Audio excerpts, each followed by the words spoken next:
A very good afternoon, dear students.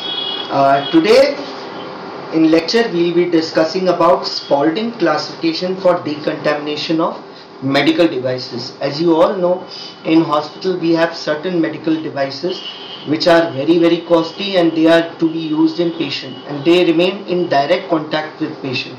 So patients keep on changing. If there is an infected patient and then other patient come which is not infected, if you don't disinfect that medical device, it is going to transmit the infection to the other patient. That's why disinfection of medical devices is very important, and for this Spalding has created a classification for decontamination. So contamination of healthcare environment is very common. In CDI room, patient room, there is 100% contamination. Items and surfaces which are present in CDI patient room, about 56% they are contaminated, and rest of it is not contaminated. In non CDI patient room, 33% is contaminated, whereas maximum is not contaminated. CDI is Clostridium difficile infection. तो Clostridium difficile infection का अगर कोई patient का room है तो वो 100% contaminated होता है, लेकिन आइटम्स और सरफेस जो होते हैं उसके रूम में, उसमें से 56% आइटम्स कंटेमिनेटेड होते हैं, rest of them is not contaminated. लेकिन नॉन क्लॉस्ट्रीडियम डिफिसाइल इन्फेक्शन वाले पेशेंट के रूम होते हैं उसमें कम कंटेमिनेशन होता है. जो आइटम्स होते हैं कंटेमिनेटेड तो होते हैं, लेकिन सीडीआई के कंपैरिजन में it is less. It is only 33% which is contaminated. Mainly important pathogens which contaminate the hospital environment are: number 1, methicillin resistant Staphylococcus aureus, which is also known as MRSA. Hospital की setting में इनकी जो sample positivity rate होती है उसका wide range होता है. It is from 27% to 73%. Then the other bacteria is vancomycin resistant Enterococcus, which is also known as VRE, and the sample positivity rate is 25.2%. Then you have multi-drug resistant Acinetobacter baumannii. The hospital has a long-term presence of this bacteria, and the positivity rate is 1.8% to at least 42%. Then you have carbapenem resistant Klebsiella pneumoniae and also carbapenem resistant Pseudomonas aeruginosa, which is usually found in intensive care unit, and the positivity rate can vary from 8% to 67%. ESBL Klebsiella oxytoca, also found in ICU, positivity rate is 94%.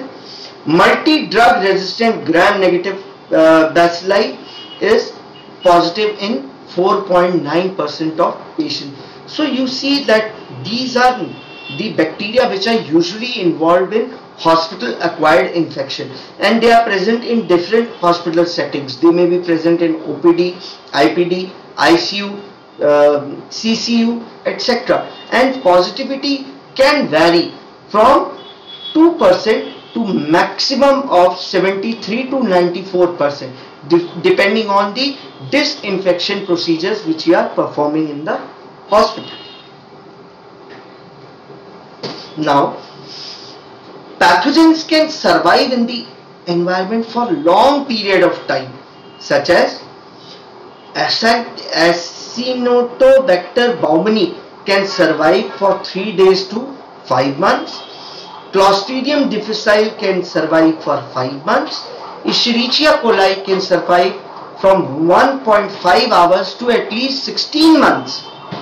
Enterococcus, that is vancomycin resistant Enterococcus, survives from 5 days to 4 months. Klebsiella species from 2 hours to more than 30 months.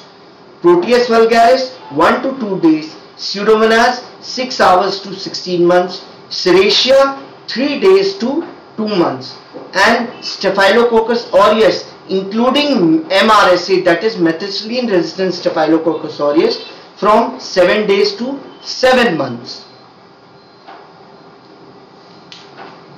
This picture shows a prior room occupant's pathogen can put the next patient at risk. Overall, the odds ratio of acquisition of infection is 2. Clostridium difficile is slightly higher than 2. Multi-drug resistant Pseudomonas aeruginosa is also more than 2. Whereas Acinetobacter baumannii is more than 4. MRSA can be 1.5 and vancomycin resistant Enterococcus faecalis can be also 1.5, comparing to the odds ratio of acquisition. So, environmental contamination leads to healthcare personnel contamination also.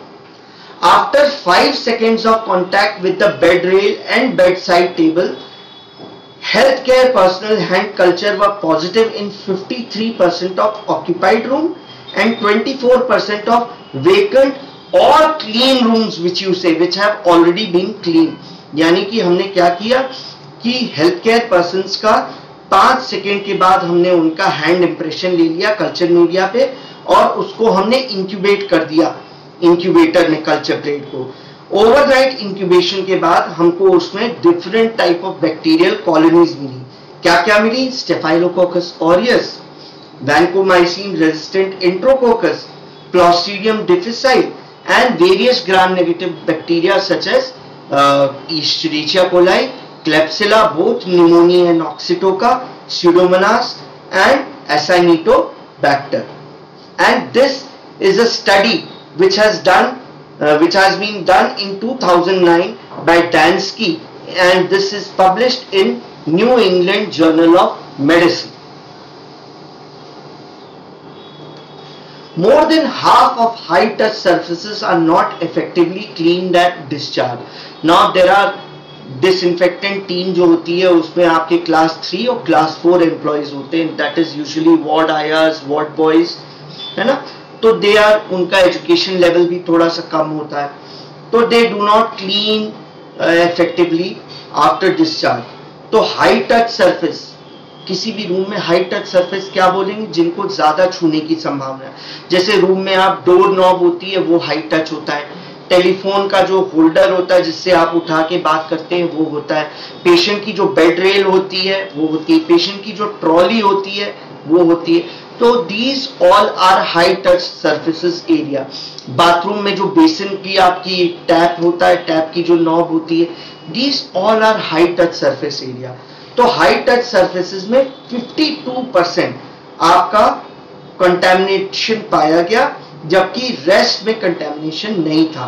ये study same 2006 में 36 hospital में पाई गई and करीब 14 high touch areas को इन्होंने examine किया था, जिसमें से 52% पॉजिटिव आए थे, रेस्ट नहीं थे पॉजिटिव. इसका मतलब जो आपके क्लास 3 एम्प्लॉइज हैं उनकी इफेक्टिव ट्रेनिंग बहुत जरूरी है जिससे कि वो डिसइंफेक्शन प्रॉपरली कर सके. So improving cleaning and disinfection would prevent pathogen transmission. At least 25% risk कम हो जाता है MRSA एक्वायर करने का अगर आपने इफेक्टिव डिसइंफेक्शन किया है, and almost elimination of the risk associated with an MRSA positive prior room occupant. अगर कोई रूम ऑक्यूपेंट जो पहले था उसको MRSA था, तो अगर आपने इफेक्टिव डिसइंफेक्शन कर दिया तो वो कंप्लीटली एलिमिनेट हो जाएगा और आपका रिस्क 25% कम हो जाएगा of acquiring methicillin resistant Staphylococcus aureus in that room. So what is the basic concept related to cleaning and disinfection? Number 1, cleaning. Cleaning का मतलब क्या होता है? Removal of visible soil and other organic matter from objects and surfaces. यानी जो कि हमें दिखाई दे रही है धूल या गंदगी या कोई और तरह का ऑर्गेनिक मैटर जो किसी ऑब्जेक्ट या सरफेस पे है, उसको अगर हम खाली रिमूव कर रहे हैं तो उसको हम बोलते हैं क्लीनिंग. डिसइंफेक्शन कब बोलते हैं? It is a process that results in elimination of many और all pathogenic microorganisms on inanimate objects with the exception of bacterial spores. तो क्लीनिंग के साथ साथ हमने क्या कर दिया? एलिमिनेट कर दिया ज्यादातर पैथोजेनिक बैक्टीरिया को उस सरफेस और मीडियम से बाय डिसइंफेक्शन। स्टेरिलाइजेशन प्रोसेस क्या होता है? जो कि किल करता है माइक्रोबियल लाइफ कंप्लीटली, चाहे वो वेजिटेटिव फॉर्म में हो चाहे वो स्पोर फॉर्म में हो। इसी जगह मैं ये बताना चाहूंगा कि there is a class of high level disinfectant जिसको हम बोलते हैं cold sterilants which are equivalent to sterilization. उनको हम इस्तेमाल करते हैं ऐसी जगह पे जहां पे सेंसिटिव होता है हीट से, कोई भी मेडिकल डिवाइस या इक्विपमेंट जो हीट से सेंसिटिव हो, डिस्ट्रॉय हो सकता है हीटिंग से, वहां पे हम हाई लेवल डिसइंफेक्शन करते हैं जो कि इक्विवेलेंट टू स्टेरिलाइजेशन होता है। यानी अगर हमने पर्टिकुलर कॉन्टैक्ट टाइम में उसको डिसइंफेक्टेंट को उस मेडिकल डिवाइस से रखा तो उसमें ना केवल वेजिटेटिव बैक्टीरिया बल्कि स्पोर फॉर्म्स भी किल हो जाएंगे। एग्जाम्पल उसका क्या है? Formaldehyde, glutaraldehyde, orthophthalaldehyde, hydrogen peroxide, peracetic acid and silver dioxide, ये सारे हाई लेवल डिसइंफेक्टेंट हैं। तो हाई लेवल डिसइंफेक्टेंट की ज्यादातर हमें जरूरत कहां होती है? सारे हाई रिस्क एरियाज में। हाई रिस्क एरियाज आपके क्या क्या हो गए? जैसे ऑपरेशन थिएटर, जहां पे ज्यादा रिस्क होता है क्योंकि आप मरीज को उसकी स्किन, आप जो एक प्रोटेक्टिव बैरियर है उसमें आप इंसिजन लगा के उसको एनवायरमेंट से बिल्कुल ओपन कर देते हो, there is threat of infection. ICU, intensive care unit, CCU, cardiac care unit, क्यों?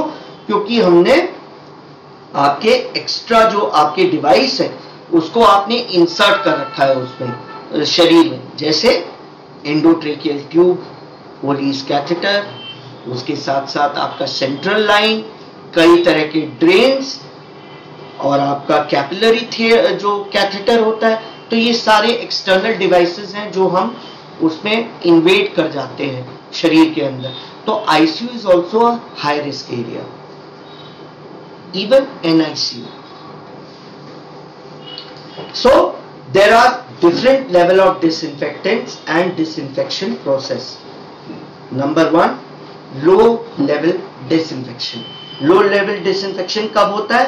When disinfectant kills most vegetative bacteria, some viruses and some fungi, but cannot be relied on to killing of mycobacterium, either tuberculosis or non-tubercular mycobacteria. इन whole mycobacteria पे भी उसकी effectivity अच्छी नहीं है और spores पे तो बिल्कुल नहीं है।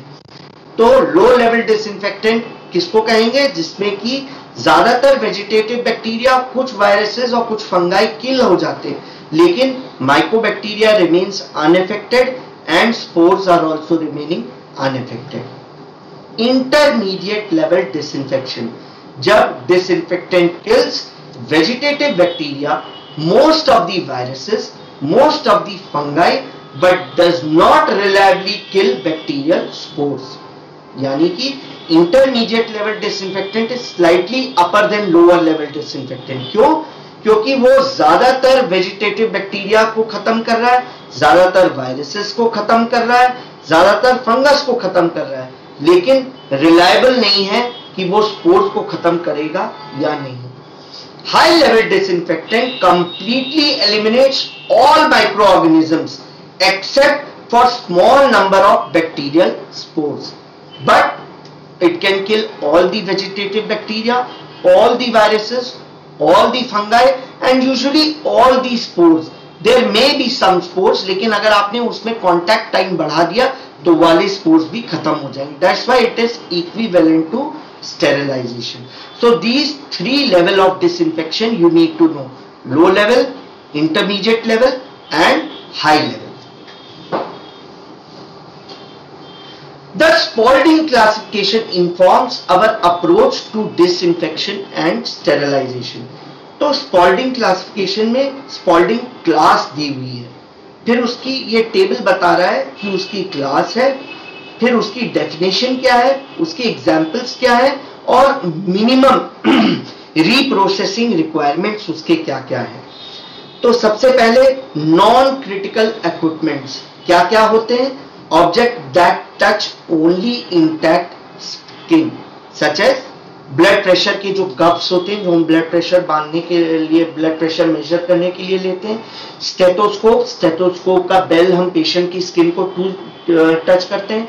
हाई टच एनवायरमेंटल सरफेसेस, जैसे मैंने आपको बताया था, डोर की नॉब्स हो गई, आपके बेड के रेल्स हो गए, आपके टेलीफोन का हैंडल हो गया, आपके जो कमोड का जो हैंडल है वो हो गया, फ्लावर जो बेसिन के टैप्स हैं उनका हैंडल हो गया। These all are high touch surfaces area.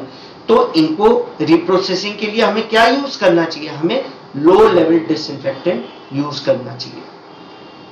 Then we have semi critical equipment. Semi critical equipments किनको बोलते हैं? Those object that touch the mucous membrane और नॉन इंटैक्ट स्किन, स्किन जो कि इंटैक्ट नहीं है या म्यूकस मेम्ब्रेन को टच कर रहे हैं। क्या क्या? एंडोस्कोप। एंडोस्कोप क्या करता है? हमारे शरीर के अंदर जाता है थ्रू ओरल कैविटी और नोज, तो वो क्या कर रहा है? म्यूकोजल सरफेस को टच कर रहा है। लैरिंगोस्कोप, जब हम एंडोट्रेकियल ट्यूब या डायरेक्ट लैरिंगोस्कोपी कर रहे हैं या एंडोट्रेकियल ट्यूब डाल रहे हैं असिस्टेड वेंटिलेशन के लिए, तो लैरिंगोस्कोप हमारी म्यूकस मेम्ब्रेन जो है रेस्पिरेटरी सिस्टम की, उसको टच कर रहा है। देन वेजाइनल स्पैकुला, जब वेजाइनल प्रोसीजर या पर वेजाइनल एग्जामिनेशन हम पेशेंट का करते हैं फीमेल्स का, तो उसमें वेजाइनल स्पेकुलम जो होता है वो इंसर्ट करता है और म्यूकस मेम्ब्रेन को टच करता है। तो ऐसे सेमी क्रिटिकल इक्विपमेंट्स को आइडियली हाई लेवल डिसइंफेक्टेंट से डिसइंफेक्ट किया जाना चाहिए। लेकिन अगर हाई लेवल डिसइंफेक्टेंट नहीं अवेलेबल है तो इंटरमीडिएट लेवल को हम यूज कर सकते हैं एट रिपीटेड शॉर्ट इंटरवल्स, लेकिन लो लेवल डिसइंफेक्टेंट को हम यहां पे इस्तेमाल नहीं कर सकते। Certain critical equipments such as objects which enter normally sterile tissue or vascular system such as implants, जब हम सर्जरी करते हैं, जैसे किसी की नी सर्जरी है तो हमने नी में नी इम्प्लांट लगाया, डेंचर्स हम लगाते हैं, डेंटल इम्प्लांट लगाते हैं, है ना। हम ऑर्थोपेडिक सर्जरी में के वायर यूज करते हैं, प्लेट यूज करते हैं, ये सारे इम्प्लांट्स होते हैं। सर्जिकल इंस्ट्रूमेंट्स जो हम यूज करते हैं सर्जरी के दौरान, जैसे स्कैल्पल ब्लेड होती हैं, फोर्सेप होती हैं, रिट्रैक्टर्स होते हैं, आर्टरी फोर्सेप्स होती हैं, इन सब को हम क्रिटिकल इक्विपमेंट्स बोलेंगे। क्यों? क्योंकि वो नॉर्मल स्टेराइल एरिया जो है हमारा शरीर का उसमें जा रहा है या फिर वैस्कुलर सिस्टम को अंदर इंसर्ट कर रहा है। तो ऐसे प्रोसेसेस के लिए हमें रिप्रोसेसिंग क्या करनी पड़ेगी? Sterilization. Sterilization either by microwave और बाय ऑटोक्लेव और by hot air oven. Differences exist among agents for low level disinfection such as, हमारे पास लो लेवल डिसइंफेक्टेंट में क्या क्या है? फिनॉल है, क्वाटनरी अमोनियम कंपाउंड है, हाइपोक्लोराइट है, फिर हाइड्रोजन परऑक्साइड है और पैराएसिटिक एसिड है। तो क्या ये बैक्टीरिसाइडल है?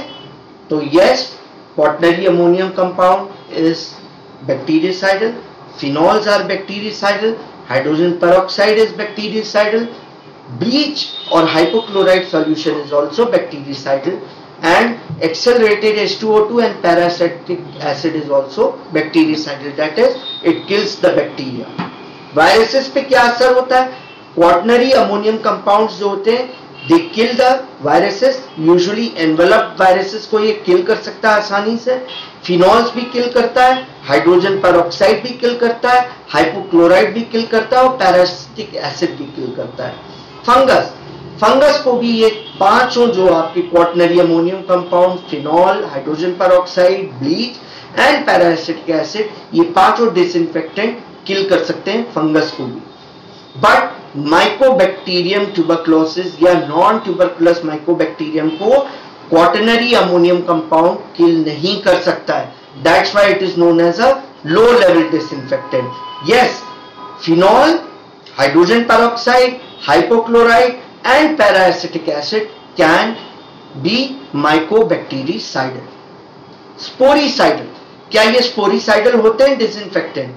क्वाटनरी अमोनियम कंपाउंड स्पोरिसाइडल नहीं होता है, that's why it is a low level disinfectant. Phenol can also not kill the आपकी spores, that's why, but it can kill mycobacteria, that's why it is intermediate level disinfectant. Hydrogen peroxide, hypochlorite and para-acetic acid are sporicidal. hypochlorite में आपको थोड़ा सा prolonged time रखना पड़ेगा, बाकी hypochlorite और para-acetic acid are easily sporicidal. Active in presence of organic matter, जैसे आपकी उल्टी हो गई, टट्टी हो गई, पेशाब हो गया, बलगम हो गया, पस हो गया, इन सब के प्रेजेंस में क्या ये डिसइंफेक्टेंट काम करेंगे? Yes. Quaternary ammonium compound penetrate कर सकता है, काम करेगा. फिनॉल पेनिट्रेट कर सकता है, काम करेगा. हाइपोक्लोराइड पेनिट्रेट कर सकता है, काम करेगा. बट ब्लीच जो होता है लो लेवल जो होता है, जिसको हम बोलते हैं 1% पेनिट्रेट नहीं कर सकता है. हाँ, 10% हायर कंसेंट्रेशन पेनिट्रेट कर सकता है. तो जहां कहीं भी ब्लड स्पिल हो रहा है वहां पे हमें 1% हाइपोक्लोराइड का यूज नहीं करना है, क्योंकि वो पेनिट्रेट नहीं कर पाएगा, क्योंकि ज्यादा ऑर्गेनिक मैटर प्रेजेंट है वहां पे. तो हमें कौन सा कंसेंट्रेशन यूज करना पड़ेगा? 10% hypochloride is use because it can penetrate. And of course, para-acetic acid is a high-level disinfectant. It can easily penetrate the organic matter. Quaternary ammonium compound की जो एक्टिविटी होती है, it has some persistent activity. Phenols की एक property होती है कि वो टिश्यू में इरिटेशन कॉज करता है. अगर फिनाइल आपके इंटैक्ट स्किन पे आ जाए तो वो आपकी इरिटेशन करेगी या डीपिगमेंटेशन ऑफ स्किन कर देगा. हाइड्रोजन पेरोक्साइड स्लाइटली इरिटेंट, बहुत ज्यादा इरिटेंट नहीं होता है. Yes. Bleach, it is highly corrosive करता है, मेटल्स में जंग लग सकती है, आई और स्किन में इरिटेशन कर सकता है, इनस्टेबल होता है after dilution.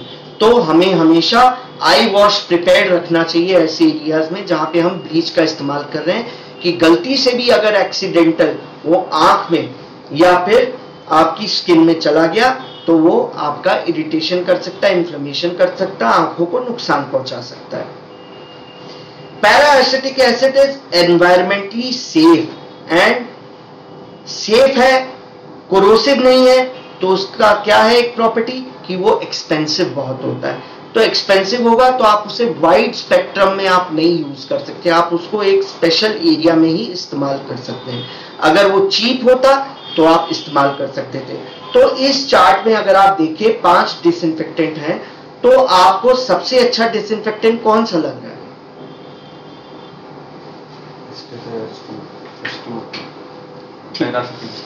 H2O2 peracetic acid is a high level disinfectant.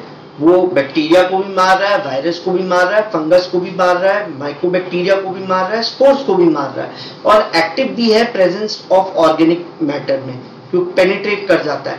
लेकिन इनकी प्रॉब्लम क्या है? ये जो हाइड्रोजन पेरोक्साइड है और ये जो पैराएसिटिक एसिड है, दीज आर वेरी एक्सपेंसिव. तो हाइपोक्लोराइड अगर आप देखें, it is very easily available, it is very easy to prepare, it is mycobactericidal also, it is bactericidal also, it is virucidal also, it is fungicidal also, और higher concentration में spores को भी वो किल कर सकता है. तो एंड इट इज चीप, जो उसका बेसिक एडवांटेज है, इट इज चीप, क्योंकि हाई लेवल डिसइंफेक्टेंट चीप नहीं है. तो जनरली आप देखेंगे पब्लिक हॉस्पिटल्स जो हैं, गवर्नमेंट हॉस्पिटल हैं, वहां पे sodium hypochloride solution is usually used as a mode of disinfectant. Even for floor mopping they are using hypochlorite. हाँ, ये irritant होता है, इसलिए हमें थोड़ा सा इसका ध्यान रखना है.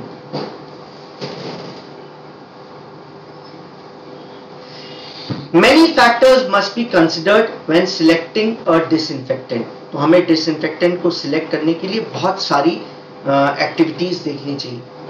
सबसे पहले हमें देखना चाहिए उसकी स्पेक्ट्रम ऑफ एक्टिविटी, यानी वो बैक्टीरिया, वायरस, माइकोबैक्टीरिया, फंगस सब पे काम करता है कि नहीं. उसके बाद ईज ऑफ यूज, क्या वो इस्तेमाल करने में आसान है, उसका कॉन्टैक्ट टाइम क्या है, मिक्सिंग रिक्वायरमेंट कितनी है, कितनी देर तक स्टेबल रह सकता है, need for a separate cleaning step required है कि नहीं, उसकी मोड ऑफ डिलीवरी क्या है। तो ये सारी चीजें भी हमें देखनी होती है। फिर सेफ्टी भी देखनी होती है, कितना वो टॉक्सिक है, इन्फ्लेमेबल है कि नहीं है, क्योंकि अगर वो कहते हैं आग लगाने वाला हुआ, जिससे आग लगने की संभावना है, तो हमें उसे बहुत कॉन्शियसली इस्तेमाल करना पड़ेगा किसी भी पब्लिक प्लेस हॉस्पिटल में, क्योंकि अगर जरा से भी लापरवाही हुई तो वो बहुत जल्दी आग पकड़ सकता है। देन सरफेस कंपैटिबिलिटी, उसके हर सरफेस पे, चाहे वुडन सरफेस हो, चाहे स्टेनलेस स्टील सरफेस हो, चाहे ग्लास सरफेस हो, उसकी इफेक्टिविटी कैसी है, परसिस्टेंट एक्टिविटी है कि नहीं, उसकी ओडर कैसी, उसकी स्मेल कैसी है, पंजेंट स्मेल तो नहीं है ना, इरिटेंट तो नहीं है, स्मेल करने में उससे दिक्कत तो नहीं हो रही, क्योंकि फॉर्मेलिन इज वेरी पंजेंट, उसको इस्तेमाल करना it is very pungent, although it can kill spores also, सारे बैक्टीरिया, फंगस, वायरस पे एक्ट करता है, लेकिन इतना पंजेंट होती है उसकी स्मेल, इतना इरिटेंट होता है कि आप वहां पे खड़े होना बहुत मुश्किल होता है।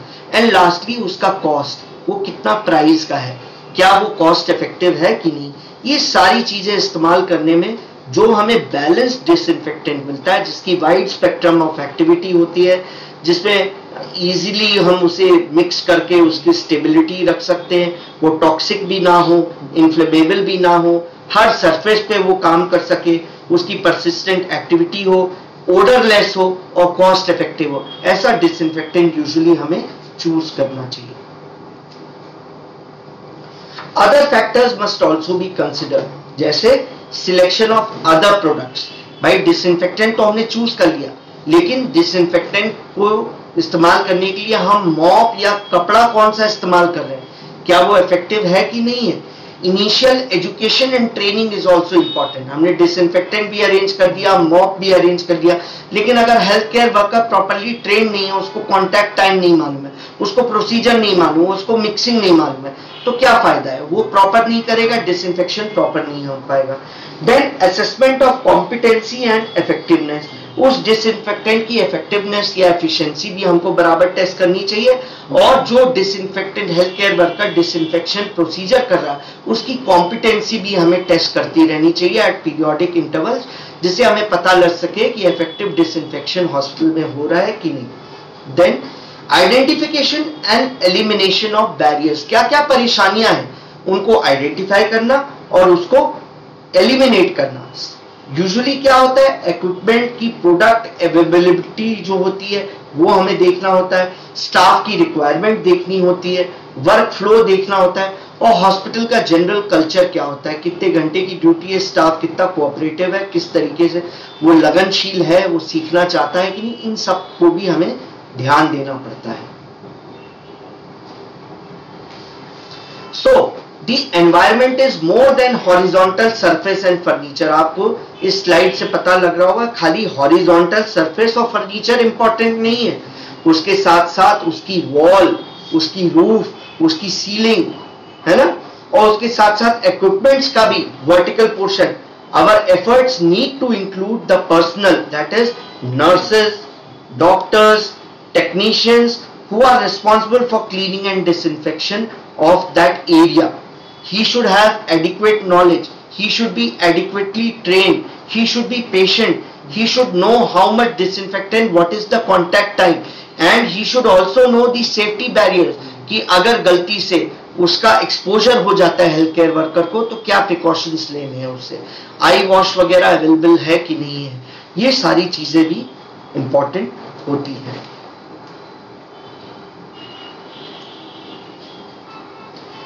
The contamination of environment, that is surface in patient care areas and mobile medical equipment, play a major role in transmission of potential pathogens। एक सेकंड पॉज करना। of environment, इसका मतलब surfaces in patient care areas। patient care areas आपके क्या क्या होते हैं, emergency bed, indoor patient, outdoor patient, ICU bed, OT table, even dental chair, ये सारे पेशेंट केयर एरियाज होते हैं। and mobile medical equipment which is required, mobile x-ray machine, mobile BP apparatus, pulse oximeter, है ना, they play a major role in transmission of potential pathogen. ये जो mobility होती है ना, ये एक तरीके से फायदा तो होता है कि एक ही इक्विपमेंट से हम बहुत सारे पेशेंट्स को देख सकते हैं, लेकिन इसका रिस्क भी होता है कि वो एक मरीज से दूसरे मरीज को इन्फेक्शन ट्रांसफर कर सकता है. यानी कि अगर हमने किसी एक मरीज पे इस्तेमाल करा है वो इक्विपमेंट और दूसरे मरीज को इस्तेमाल करने से पहले हमने उसे प्रॉपरली डिसइंफेक्ट नहीं किया, तो पहले वाले मरीज का इन्फेक्शन दूसरे मरीज को फैल सकता है, इवन हेल्थ केयर वर्कर को फैल सकता है. तो नेक्स्ट लेक्चर में हम इसके बारे में आगे डिस्कस करेंगे. Thank you very much. If you have any doubts you can ask me.